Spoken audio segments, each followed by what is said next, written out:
So when using solving quadratics by square roots, do the answers come out to be exact numbers all the time or integers? Not necessarily. For example, in this portion, we're going to look at how we're going to approximate solutions to quadratics. So just like what we said earlier, we're going to separate the quadratic term.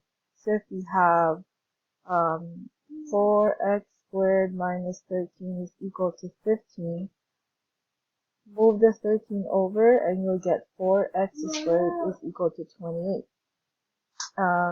To separate the x squared term, we divide both sides by 4. So x squared is equal to 7. Now 7 is not a perfect square. So if you get x by itself, you will get x is equal to plus or minus radical 7.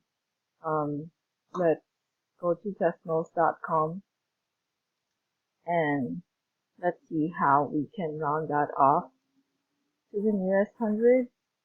So if we get square root of 7, we'll have 2.65.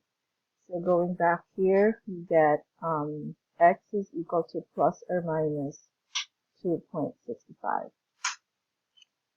Now lastly, if we look at this example and separate the x squared term, we're going to have 4x squared is equal to negative 15 take away 13, which will end up to be 4x squared is equal to negative 28.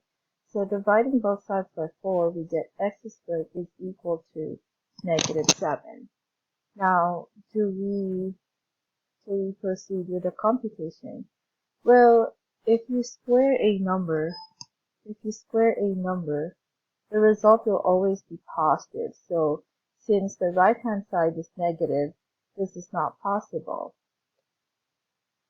So if it's not possible, then we say the equation has no real solution.